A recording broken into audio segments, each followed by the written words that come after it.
All right, ladies, welcome back to the Lead Gen for Six Figure Sales Summit. Today I have a special guest, Amanda Kijek. Sorry, I just learned how to pronounce your last name. And this is someone who I've been in her world for a few years, but I had never actually connected with her. And so I reached out because I was like, you're obviously an ambitious mom who's been able to figure out lead generation and sales. And really, the most important piece here is teaching other women how to do this. And so I just thought you'd be the perfect voice for this summit. So welcome in. Do you want to tell us a little bit about you and who you serve? Yeah, thank you. So my name's Amanda Kijek. I help coaches. Really, the simplest way to say it is turn their scattered effort into consistent sales. And we do that using Facebook groups and what I call and have become known for peaceful launches. Okay, so was that born out of total chaos, like in your own life and business? Yeah. I mean, when is it not? So I used for 23 years, I was a salon and spa owner, esthetician, had a brick and mortar business, and I love the freedom. I love the money. I love my clients. I said, I would always do this job. I just loved it, right? And then I had my first child, and then I looked down at him, and I was like, yeah, I don't think I can miss you every single day. Like, I don't want to miss those milestones. And so I did what I feel like every woman does. It's like, what is the easiest way to make money online? And I joined network marketing.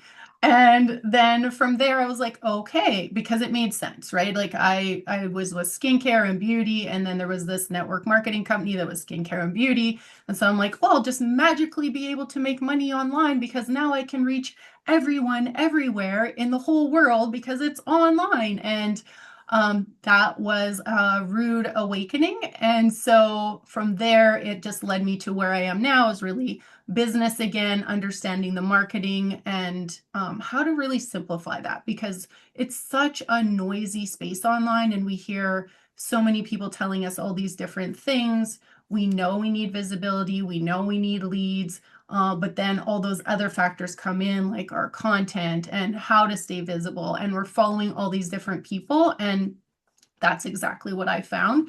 So I went down that rabbit hole of, what actually do I need and that can work while I have this little baby, while I'm still actually working, part-time at the salon and spa and, trying to build my coaching business. So that's really where it came from.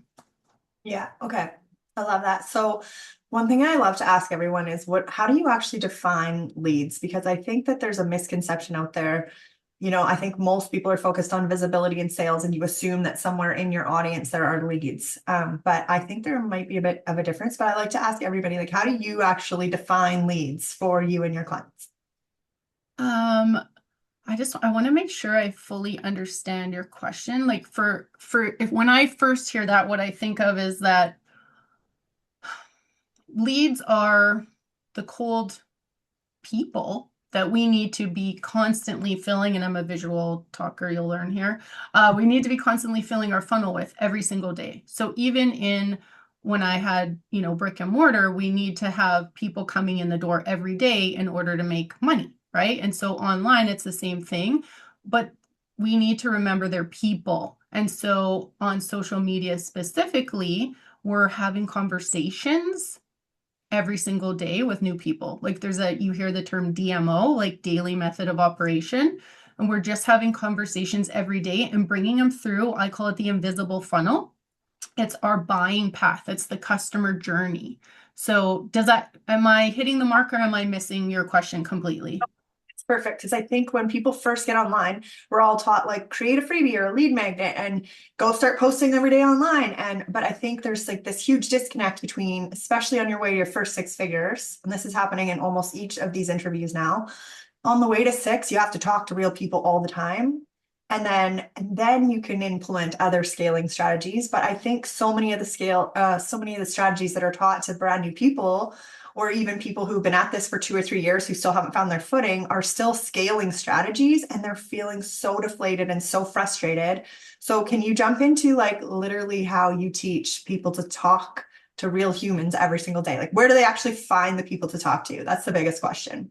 Yeah, so there's three things. And this is for like I love that you brought up the difference between people who are not yet at six figures and those who are beyond, because it is a very different world.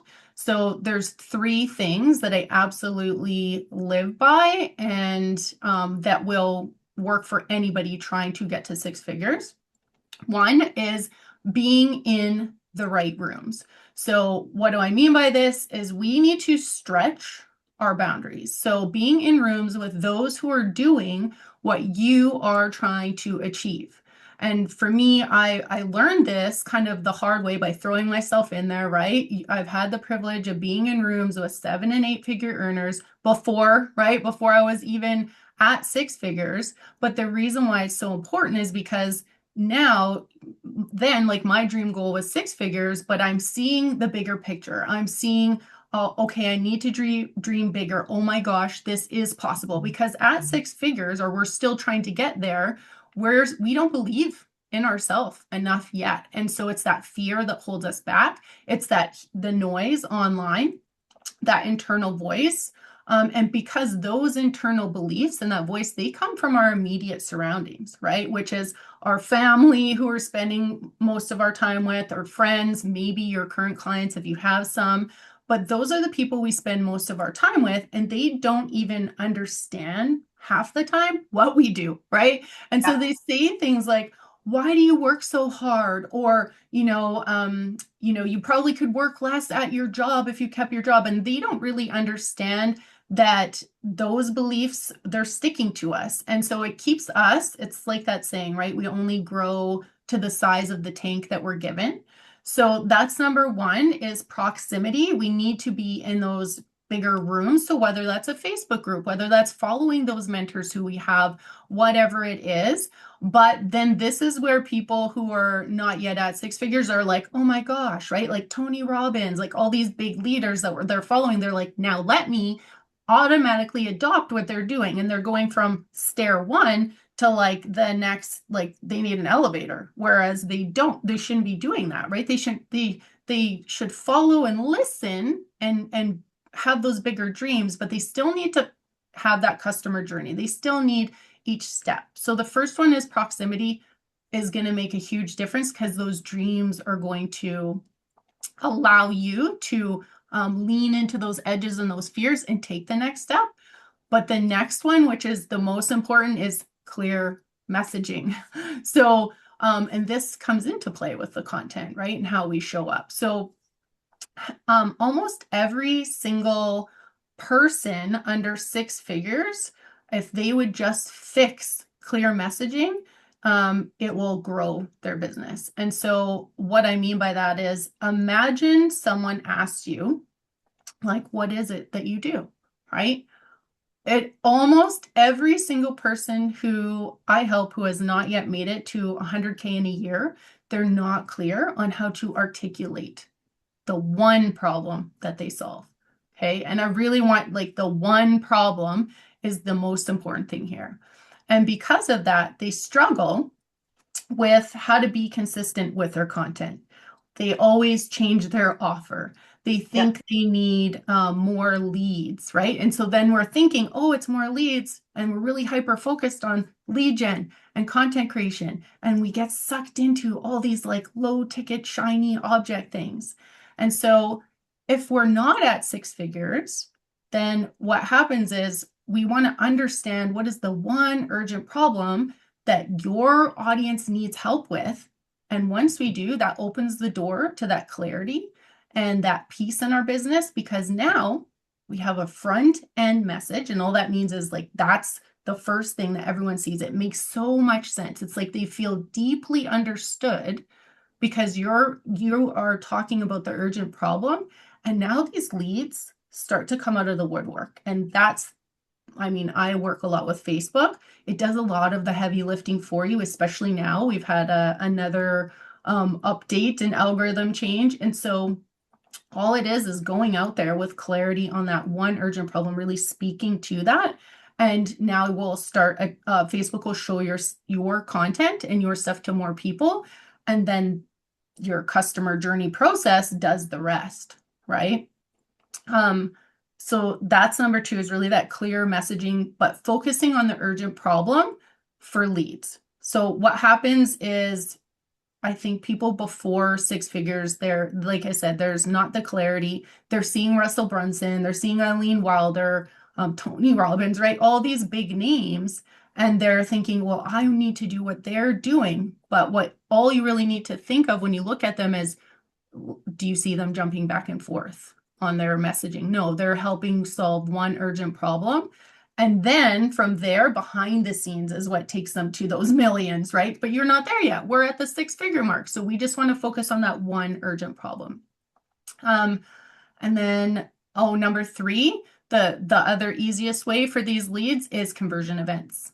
Conversion events. So for me, I call it the peaceful launch. So when I was trying to get from $5,000 a month to 10,000 online, right, after leaving my job, I watched what all of these top leaders did. And what did they do?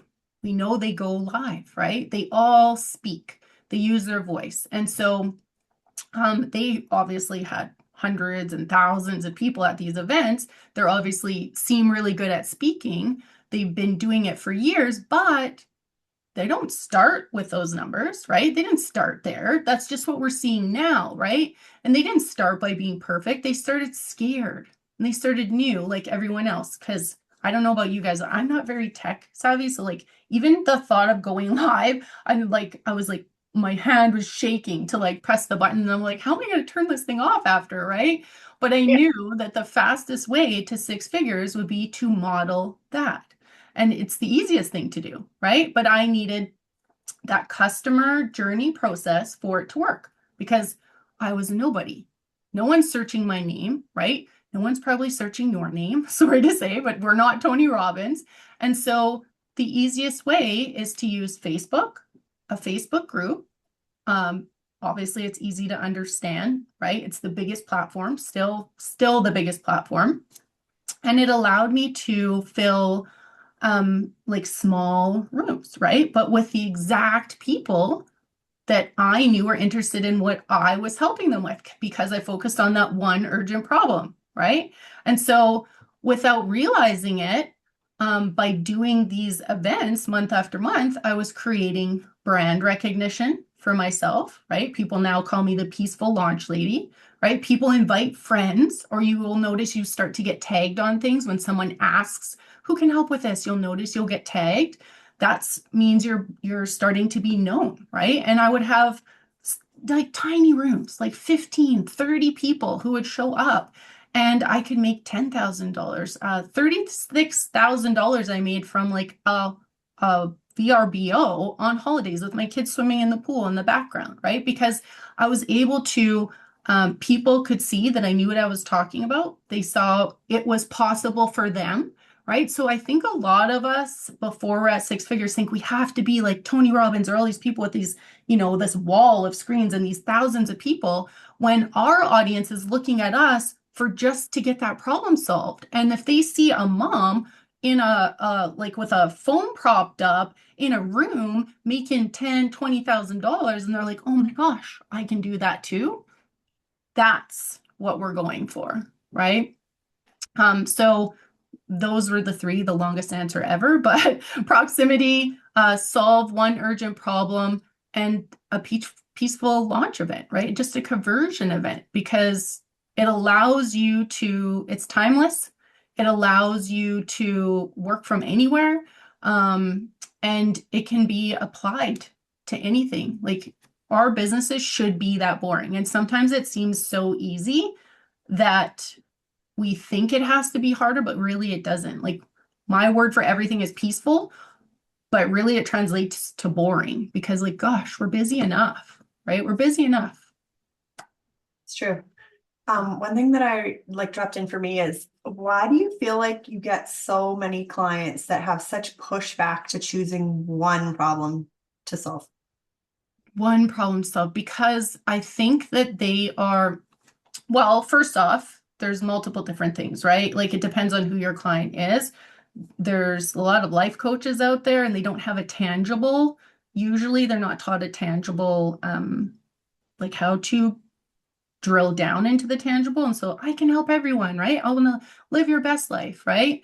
And then there's like the coaches or the experts who do have a tangible, like weight loss, right? Or business, like me, right? So first, there's those two things you have to differentiate, but again, it comes back to clarity. They're just someone hasn't sat down with them to help them really drill in on what was the one thing that you needed, because usually it's us before we start. What was the one thing that you needed before you got the full transformation? Now, back up a step, that's where you need to talk to, right? The person on this end who's seeing your messaging needs to hear that one area that they're, ugly crying at night, right? Or talking to their friends too because they don't want to tell their husband, or it's that specific thing that you need to tap into. And guess what? The really cool thing is when you talk to that one, and we're not talking about niching down, you don't even have to be super specific on you can choose one or the other. It can be niche down on the person or niche down on the problem. It's so easy to go into the problem, right? And then eventually your messaging will get clearer and clearer and you can niche more.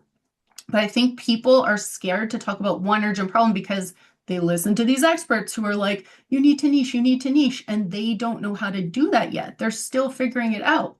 And that's the whole point. When you're not at six figures yet, you get to test, you get to figure it out. So speak to the problem and the pain that they're having right now, and then it will naturally unfold, right? And then you can start worrying about the rest later, but you have to test. You have to be willing to um this one of the coaches that I work with, she's a mindset coach, and she says lean into your edges. And so that just means like you have to do it scared, right? Because if we're not taking the action, we're not going to get a result.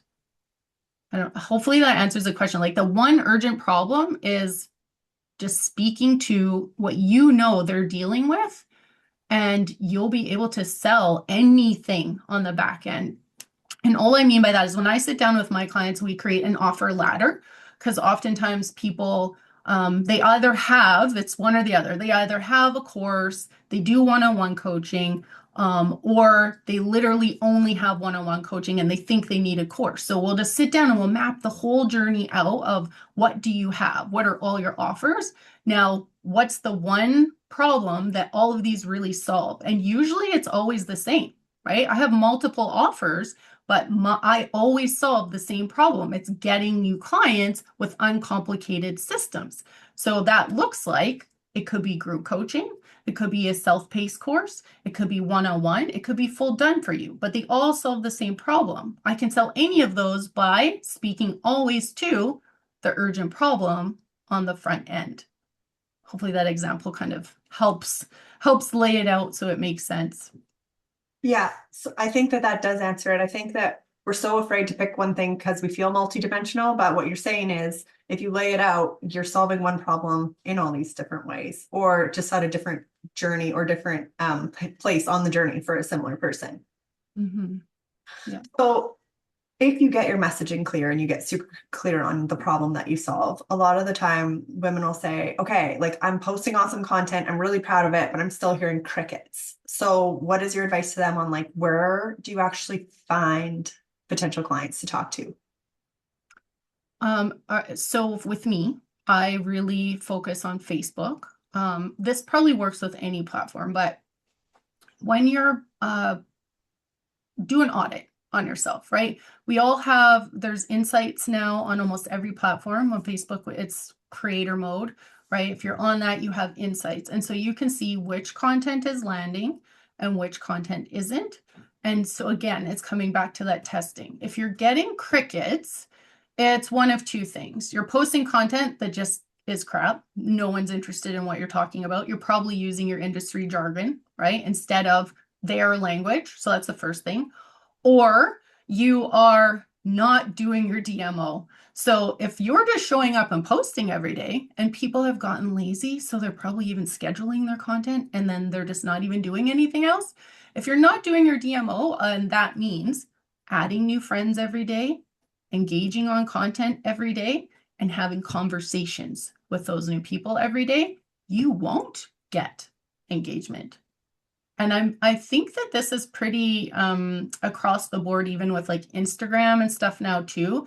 They are social platforms. It's the easiest thing to do, like 30 minutes a day. Maybe it'll take you an hour in the beginning if you're new to this, but you kind of have to start slow anyways. So if you made 10, well, let's even drop it below 10 just to be safe. Like, let's say you have not made any new friends for like a month. Start with like 6 new friends, right? So it's called friend requests on Facebook. So you just add a new friend, make sure that they match your avatar, comment on their post, right? A nice little comment about something, send them a DM. So Simple. one step before that though, where do they actually go to find who their avatar, like where their avatar lives? Do you know what I mean? Yeah, yeah. Facebook groups, and Facebook specifically hands it to you on a silver platter. So what do I mean? They have when you try to join a Facebook group, you'll notice there's a big column at the bottom, like a footer almost, and it'll say suggested Facebook groups. So there, Facebook is showing you by your actions where else you can find your leads. So if you're looking for leads in other groups that should have your ideal audience in it, it will say suggested groups because of following your actions. So there, so other suggested groups, suggested friends. I think it's called suggested friends.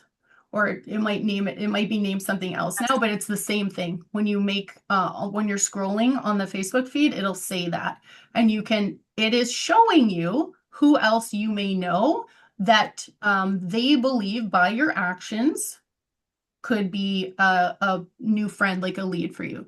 So this is why we want to be using our Facebook profiles for business, right? We're not Aunt Susan, grandma, whatever, right? We can have those friends there. But if we're always making friends with people who we know could be our ideal client, then Facebook's handing those to you. So those are two of the easiest ways that you can find new leads.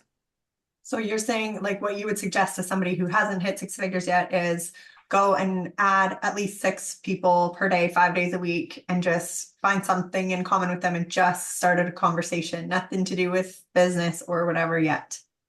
I would not go for the jugular and do business yet.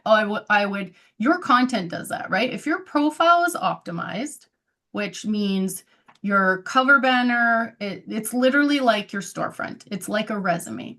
So if your profile is set up that shows what's in it for them, right? So your cover banner, I like that to lead to a group. Don't put a Calendly link in there. Don't put a link tree. Don't do any of those things. You need one call to action. Facebook group, easy ask, right? That they're going to do that. No one's booking calls on calendars from a cover banner or a bio or anywhere else, but they will join a group. Okay. So cover banner set up, nice forward facing profile picture. That's just the round little photo that everyone sees when you comment on their posts. The next line is your bio. That's what's in it for them, right? So you could have, again, mine is like join the group to get this free ebook or to blah, blah, blah, the next free challenge, right? Drive them to the group. It's always, you want the dots to connect, easy yes. Then your content does the rest. So your content, that's where you can, talk a little bit about business, talk about your family, your personal life. It's a variety. But once they get into, they comment and engage on your content, the very first thing I would do is just like, hey, Mara, saying hello from Canada. Hope you're having a great day over there. That's it. The reason why is because they're either going to respond back, which is great. You can then go deeper and see how the conversation goes and invite them to the group. Or if they ghost, which a lot of people will, guess what? The next time they engage on your content or the next time they see something of yours and they go to send you a DM or you send them one, there's already a message there that was nice. That was just like, hey, just like how we would do if we were walking down the street, or I do here, I wave to people or, say thank you if someone lets you in the car line or something. It's just like that. They're like, oh, that person was nice. They didn't like try to sell me something in the first message, right? It's just, I think people just try to rush it because we're behind this screen.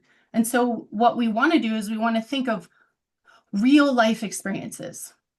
Something I do is I'll talk it out loud, and if it does not sound natural or like something I would do in real life with someone, then I'm not gonna say it in DMs, right?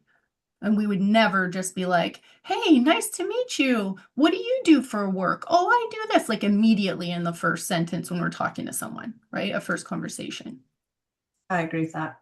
I think the whole DM strategy, a lot of people are so scared of it because they don't want to be that pushy, gross bait and switch, or like, you get them all the time in your own DMs. And it's just like in the first 4 or 5 words, I can usually tell if I'm even going to open it or not because I just don't want the copy paste messages. Like that's just not, but I think that's as humans, how we all react to that. And so if you don't want to be perceived that way, then don't be that way. Like just go in and find something personal. Like even the way I approached you the other day, I was like, "Hey, I've been in your world for like forever and I've never actually connected with you. And I just thought of you because," and you're like, "Oh my gosh, yeah, we should totally connect." Like that was the opening, right? And it wasn't, and if you had never even responded to my message, I wouldn't have taken it personally because I know how it is to not respond to DMs if you don't even open them. But at the same time, usually when I open with something genuine, like I actually would like run into you in the convenience store and be like, "Oh my gosh, hey, I've seen you online for like years. Like, oh my gosh, this is how I can relate to this." And you'd be like, "Oh wow."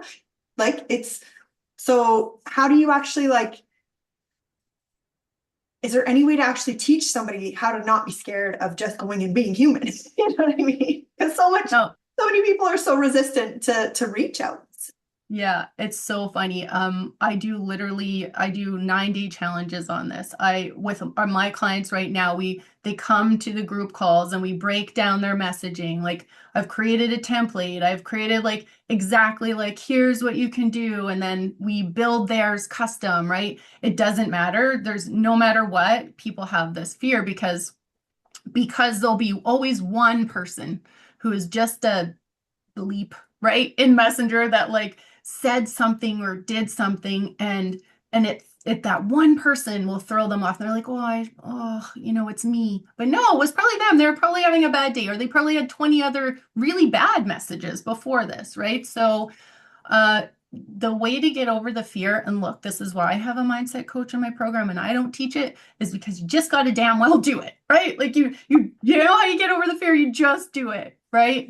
It really is. You got to lean in and you got to do it. But it doesn't have to be spammy or icky, or it's just a nice hello to begin with. And then if you've chatted a few times and you've been creating the content, they're silently watching you. Like they are silently watching you already if you have your profile set up properly. And they're probably going to just join your group or join your challenge or whatever it is you're doing, anyways. So if you have not had a conversation with them, and I'll sometimes come across these, I'll be like, "Oh my gosh, like, how are you in my group? How have you been at these things?" And I somehow have not had a conversation with you. And that will be my first message. I'm like, "Oh my gosh, we're friends." Like, and I do the little, monkey emoji that's like, "Oh," and it's like, "I'm so sorry. I normally, reach out and say hi to each person. Hope you're having a great day over there." That's really just mine. And you know what? Here's a little tip and a trick. Say something about yourself, because they're more likely to respond if you said something personal about yourself. And you can literally have this almost copy and paste. Like I'll say, "I'm just reheating my coffee for the third time. Hopefully I'll drink it warm one day when my kids are grown. Have a great day over there." And they always say something back, right? It's an easy transition. So that's a little trick for those Yeah. people.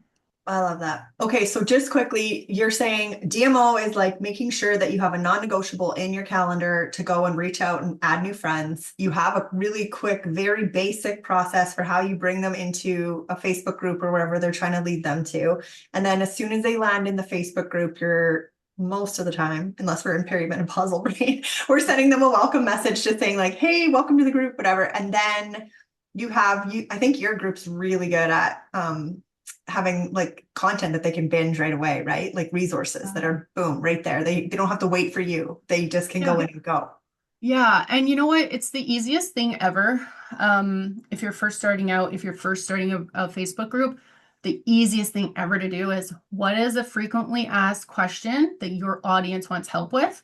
Plan to go live and teach it. It can literally be 5 minutes. The sweet spot is like 7 to 21 minutes. You'll probably make it that long anyways. And then save it in the group, and that's what you're going to tag people on when they come in. That's all I've done. That's all I've done. That's how I have that content there. And I offer them something free as they come in, but that's the customer journey. That's what everyone's missing, right? Think of it. I just applied what I did in brick and mortar business to online. Someone opens the door and walks in, we greet them, right? They come to the counter where, they're looking at stuff. We go over and offer them help to find the thing, right? Then we're not pushing them. We're just asking them questions, finding out what they need. It's the same thing. Facebook profile is your content. They engage on it. Hey, thanks for engaging. Hope you're having a great day over there. You have a conversation, you ask them questions, they'll join your group, or they'll just naturally join your group. When they come into the group, you got to have another touch point, right? Business is all about touch points. So that customer journey process that we built in, and why you feel like, some people will say, I feel like I see you everywhere. Or, like your Facebook group is set up so well. That's just the touch points, right? You get notified when they join your group. They come through your entry questions. Now you already know something about them, right? You welcome them to the group. You tag them on the most recent training. You send them a message and say, hey, what did you think of this? Can I help you with anything else? And already that's like at least 7 or 8 touch points, right? Yeah. So it is. It's simple once you have it in place, but that's all anyone needs to get to 6 figures. And like, I'm not at 7 figures yet. I will use this exact same strategy to get to 7 figures, and then I'll have to make some adjustments. Yeah. Are you still literally going out and reaching out to 10 new people every single day? Like, is Yeah. that like non-negotiable when you're having your coffee in the morning or something? Yeah. So the nice thing about it too, when you get to 6 figures, is you can outsource. You can outsource before that. You can outsource so part of what we do is we have that built in for our clients. Like, we just give them a fully trained VA already, and it's just you, the group admin, the lead gen can be outsourced. So they're finding the leads for you. You're just messaging people. I recommend to do that yourself, not have someone else do that. And then tag them on the content, put them in the, spreadsheets. I hate spreadsheets and tracking. I hate that stuff. And most people who are good with people don't like doing that stuff. We're not experts at it. So have someone else do it. Yeah. Right. And I just got this new cool tool that works in personal messengers too. So it helps me track. It's like Trello. I can just move it along, and I'm teaching my VA how to do that. So I don't have to do it. Right. So it is, yes, new friends every day. I do all the conversations with my audience every day, but it's so simple because now you're like, oh, 5, that's it, right? That's only how many conversations I can have, right? Because you want to be taking it slow in the beginning to not get Facebook jail, because that will happen. So 5, well, guess what? If you had 5 conversations today, maybe 3 are going to reply. Well, tomorrow you have another 5. Well, now all of a sudden you've got 2 extras. Now you have like 5 or 7 replying. Every day it stacks, right? So if you were in a room going live to 5 people, would you feel like that was not enough people? No, you'd probably be like, oh, wow, I have 5 people here, right? But for some reason, when we're messaging and stuff, we're like, well, how fast can I send this link? How can I get like 100 messages sent? And it's like this crazy rush, but it all stacks. We don't need it to be like monumental, right? 1 sale is all it takes, right? Yeah. Okay, I love that. Okay, so we're going to be giving away your peaceful launch blueprint. Can you tell us a little bit about this? So in the beginning, that is the thing that really took me from that one-on-one conversation all the time, right? The DMs, the one-on-one conversation, which we do need to do every day to, get visibility, get interest, have sales, practice speaking clearly. But the peaceful launch is just getting you in front of more people at once to speak about your offer and help them understand it. So this ebook is really a blueprint of how to put on a challenge, right? So everyone calls it different, like a boot camp, a challenge, whatever. And it's just a multiple day conversion event that you create one time, and you rinse and repeat it, and you bring in multiple sales at one time. So I break it down each stage, there's 5, and how to do that inside of there. This is the thing that everyone comes to us for. That's what they want because everyone wants quick sales, right? So we usually start with this and then work backwards. I love that. Okay, thank you so much. Is there anything else you would like to say in terms of like advice you would give someone that's like gunning for their first six-figure year this year, right now? I would say go back and watch this replay because every single thing I said was gold. That's all you need. Stop overcomplicating, have conversations, get people. I really, really highly recommend a group. Like it's not just me, Russell Brunson, the king of funnels. I don't know if you guys know who that is, but he runs ads. He's like he's doing this now, community-based business models because of AI and everything else that's happening. We know people need other people and community, and that's what Facebook groups give you. So get people in the group, you're front and center, and that's how you're going to make deeper connections and make more sales. I love it. Keep it simple and connect with real people. I love that. Okay, thank you so much, Amanda, for being here. And for anybody who wants to grab that blueprint, I will definitely drop the link. And also, I'll drop all of her contact info so you can get a hold of her anytime. Cheers. Thanks, Amanda. Thank you.